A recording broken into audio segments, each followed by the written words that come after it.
ನಕಲಿ ಔಷಧ ಜಾಲ ಇವತ್ತೇನು ನಾವು ಪತ್ತೆ ಹಚ್ಚಿದ್ದೇವೆ ನಿನ್ನೆ ಅದು ಭಾಳಷ್ಟು ಗಂಭೀರತೆ, ಭಾಳಷ್ಟು ಮತ್ತು ಸೀರಿಯಸ್ ಆಗಿ ತೆಗೊಳ್ಳುವಂಥ ಒಂದು ವಿಚಾರ ಇವತ್ತಾಗಿದೆ. ಯಾಕೆಂದರೆ ಅಂತಾರಾಜ್ಯ ಮಟ್ಟದಲ್ಲಿ ಒಂದು ತಯಾರಾಗ್ತಾಯಿದೆ. ಕರ್ನಾಟಕದಂಥ ಬಿಡದಲ್ಲಿ ಮತ್ತು ಸ್ಟೇಟ್ಗಳ ಒಂದು ವಿತರಣೆ ಆಗ್ತಾಯಿದೆ. ಇದು ಬರೀ ನಮ್ಮ ರಾಜ್ಯದ ಬಿಡದಲ್ಲಿ ಮಾತ್ರ ಇದೆಯಾ ಅಂತ ಎಲ್ಲ ಜಿಲ್ಲೆಯಲ್ಲಿದೆಯಾ ಅದು ಇಲ್ಲಿಂದ ಎಲ್ಲಿಗೆಲ್ಲಿ ಇದು ಇವತ್ತು ಅವ್ರು ಮಾರಾಟ ಆಗಿದೆ, ಎಲ್ಲೆಲ್ಲಿ ತಗೊಳ್ತಿದ್ದಾರೆ ಈ ಬೇರೆ ಬೇರೆ ರಾಜ್ಯದಲ್ಲಿ ಇವತ್ತು ಎಲ್ಲಿದೆ. ಅದಕ್ಕಾಗಿ ನಾನು ಈಗಾಗಲೇ ಕೇಂದ್ರದ ಆರೋಗ್ಯ ಸಚಿವರಿಗೆ ಕೂಡ ಪತ್ರ ಬರೆದಿದ್ದೇನೆ. ಸಂಬಂಧಪಟ್ಟ ರಾಜ್ಯದ ಮಂತ್ರಿಗಳು ಕೂಡ ಇವತ್ತು ಪತ್ರ ಬರೆದಿದ್ದಾರೆ. ಯಾಕೆ ಆ ಫ್ಯಾಕ್ಟ್ರಿಗಳ ಮೇಲೆ ಅವರು ಇದು ಕ್ರಮ ತಗೊಂಡಿದ್ದಾರೆ. ನಮ್ಮ ರಾಜ್ಯದ ಅಂತಾರಾಜ್ಯ ಮಟ್ಟದ ವಿಚಾರ ಆದ ಕಾರಣ, ಅಂಥ ಜಿಲ್ಲೆ ವಿಚಾರ ಕಾರಣ, ಮತ್ತು 5 ಕೋಟಿಗೂ ಹೆಚ್ಚಿದ್ದ ಕಾರಣ ನಾವು SIT ಮುಖಾಂತರ ತನಿಖೆ ನಡೆಸಬೇಕು. ಈಗ ನಮ್ಮ ರಾಮನಗರ SP ಮತ್ತು ಪೊಲೀಸರು ಪ್ರಾಮಾಣಿಕತೆಯಿಂದ ತನಿಖೆಯನ್ನು ಮಾಡ್ತಾ ಇದ್ದಾರೆ. ಆದರೆ ಬಹುಶಃ ಇದಕ್ಕೆ ಒಂದು ಕೇಂದ್ರೀಕರಣವಾಗಿರಬೇಕು, ಸಂಪೂರ್ಣ ವಿಚಾರ ಬರಬೇಕು ಅಂತ ಹೇಳಿಕೊಂಡೆ ಇದೇ ವಿಶೇಷತೆಯನ್ನು ರಚನೆ ಮಾಡಬೇಕು ಅಂತ ನಮ್ಮ ಅಧಿಕಾರಿ ಮುಖಾಂತರ ನಾನು ಕೇಳಿ ಚರ್ಚೆ ಮಾಡಿದ್ದೇವೆ. ನನಗೆ ವಿಶ್ವಾಸ ಇದೆ ಅತಿ ಶೀಘ್ರದಲ್ಲೇ ಗೃಹ ಸಚಿವರು ಬಹುಶಃ ಈ ಒಂದು ವಿಷಯವನ್ನು ರಚಿಸ್ತೇವೆ. ಅಲ್ಲಿಯ ತನಕ ನಮ್ಮ ಪೊಲೀಸ್ ಇಲಾಖೆ ಅತ್ಯುತ್ತಮವಾಗಿ ತನ್ನ ತನಿಖೆ ನಡೆಸ್ತಾ ಇದೆ. ಕಂಪನಿಯ ಲೇಬಲ್ ಮಾಡಿ ಅದನ್ನು ಅಂತಾರಾಷ್ಟ್ರೀಯ ಮಟ್ಟ ಕಂಪನಿ ಲೇಬಲ್ ಮಾಡಿದ್ರೆ ಮಾಡಬೇಕು.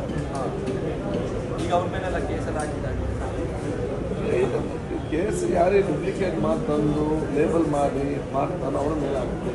ಇನ್ನು ಯಾರು ಪಡ್ಕೊಂಡು ಹೋಗಿದ್ದಾರೆ, ಯಾರು ಲಾರಿಯಲ್ಲಿ ಬಂದಿದ್ದಾರೆ, ಲಾರಿಯಿಂದ ಯಾರು ಮಾಲೀಕರು ಸಹಕಾರ ಕೊಟ್ಟಿದ್ದಾರೆ, ಎಲ್ಲರೂ ಕೂಡ ಇವನ್ ಲಾಜಿಸ್ಟಿಕ್ಸ್. ನನ್ನ ಹತ್ರ ಅಲ್ಲಿ ಲಾರಿ ಇದ್ದರೆ ನಾನು ಒಂದೇ ಕೊಡೋದ್ರೆ ಗೊತ್ತಿಲ್ಲ, ಇದು ಅವರಂತೂ ನಾವು ಬಿಡಲಿಕ್ಕೆ ಹೋಗುದಿಲ್ಲ. Thank you. More than that, the canteens or pantry run in the railway, they should know someone watch you. So have to be clean. So it is the worst of the worst condition. And in a matter of time, they will keep a little bit clean. There's no problem. So we are today, I think we are our food and safety department have inspected all the important railways in their kitchen and the pantry in some place, and we'll check the food also. What is given in the packaged food, like in Vande Mataram, they don't have kitchen. They get the food and they keep it in the heat box and they queue. They will take samples from that too. And will it also be considered the flight's food, sir? Yeah, next one is our duty. So every section of the society, everywhere we are seeing, not only checking and seeing whether right or wrong, it's an awareness for each and everyone. That is something should be seen there, that they should be corrected. That's our main intention. Sir, any action taken against any officials or the hoteliers or anybody as of now, because many rides were conducted in last few days? Two outlets were closed down and many of them been fined. Now ultimately the exact picture you will get, we have noticed for each and everyone, and they were given a few of them 10 days time to clean.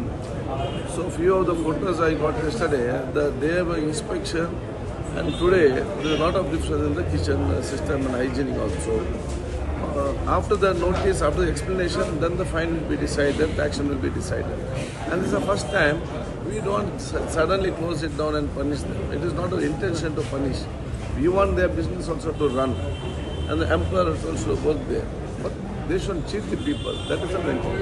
You have given a QR code, sir. How many complaints you have received? Already till yesterday, more than 350 people have responded. One day? QR code for food and pharmacy. Just in one day? One day. And I think when more and more awareness is given, it will be a routine for everyone. Will that be taken seriously, sir? Now it is needed. This type of system and the public access and transparency where they can tell their grievances is very much needed, and will give the importance for that. ನೋಡಿ, ಇಂದಿನ ಸಚಿವರುಗಳು ಅತ್ಯಂತ ಪ್ರಾಮಾಣಿಕತೆಯಿಂದ ಬದ್ಧತೆಯನ್ನೆಲ್ಲರೂ ಕೂಡ ಕೆಲಸ ಮಾಡಿದ್ದಾರೆ ಅವರವರ ಕಾಲಘಟ್ಟದಲ್ಲಿ. ಅದನ್ನೀಗ ನಾವು ಮುಂದುವರಿಸಿಕೊಂಡು ಬಂದಿದ್ದೇವೆ. ಮುಂದುವರಿಸಿಕೊಂಡು ಬರುವಂಥ ಸಂದರ್ಭದಲ್ಲಿ ಒಂದಲ್ಲ ಒಂದು ಸಣ್ಣ ಸಣ್ಣ ಕೂರಿಂದಲೇ ನಮಗೆಲ್ಲ ಸಿಕ್ಕುವಂಥದ್ದು. ಅದಕ್ಕಾಗಿ ನಾನು ಏನು ಹೇಳಿದೆ, ಇದು ಬರೀ ಆರೋಗ್ಯ ಇಲಾಖೆಯಿಂದ, ಆರೋಗ್ಯ ಸಚಿವರಿಂದ, ಸರ್ಕಾರದಿಂದ, ನಮ್ಮ food department, food and safety department ಮಾತ್ರ ಸಾಧ್ಯವಿಲ್ಲ. ಇದಕ್ಕೆ ಸಮಾಜದ ಪ್ರತಿಯೊಬ್ಬರು ಕೂಡ ಸಹಕಾರ ಕೊಟ್ಟಾಗ ಅದು ನಮಗೆ ಇವತ್ತು ಖಂಡಿತವಾಗಿ ಆಗ್ತದೆ. ನಾವು ಬಹುಶಃ ಇವತ್ತು 7.5 ಕೋಟಿ 6.5 ಕೋಟಿ ಜನಸಂಖ್ಯೆ ಇರುವಲ್ಲಿ ನಾವು ಬಹುಶಃ 150 ಜನ ಫುಡ್ ಸೇಫ್ಟಿಯವರು, ಪೊಲೀಸರು ಸ್ವಲ್ಪ ಎಷ್ಟು ಪತ್ತಿಸಲಿಕ್ಕೆ ಸಾಧ್ಯವಾಗ್ತದೆ. ಇಂಥದ್ದು ನಡೀತಾ ಇದೆ. ನಾವೆಲ್ಲರಿಗೂ ಸಹಕಾರ ಕೊಡಬೇಕಂತೇಳಿ ಸಂಘ ಸಂಸ್ಥೆಗಳ ಎಚ್ಚೆತ್ತುಕೊಳ್ಬೇಕು. ಇವತ್ತು ಒಂದು ಫಾರ್ಮಸಿಯಲ್ಲಿ ಇನ್ನೊಂದು ಫಾರ್ಮಸಿಯಲ್ಲಿ ಒಂದಕ್ಕೆ 10,000 ರೂಪಾಯಿ ಇದೆ ಇಂಜೆಕ್ಷನ್ಗೆ, ಇನ್ನೊಬ್ಬ 5,000 ರೂಪಾಯಿ ಕೊಡೋದಾದರೆ ಕೇಳಬೇಕು, ಇವನಿಗೆ 5,000 ರೂಪಾಯಿ ಸಿಗ್ತದೆ. ಆ ಮಾಹಿತಿ ನಮಗೆ ಕೊಡಬೇಕು, ನಾವು ತನಿಖೆ ಮಾಡ್ತೇವಲ್ಲ. ಈ ಒಂದು ರೇಟ್ ಜಾಸ್ತಿಯಾ ಅಥವಾ ಇವನ ಕ್ವಾಲಿಟಿ ಕಡಿಮೆ ಅಂತ ನೋಡ್ತೇವೆ. ಜನ ನಮಗೆ ಸಹಕಾರ ಕೊಡೋ ಕೆಲಸ ಆಗಬೇಕಂತ ಹೇಳಲಿಕ್ಕೆ ಬಯಸ್ತೇನೆ.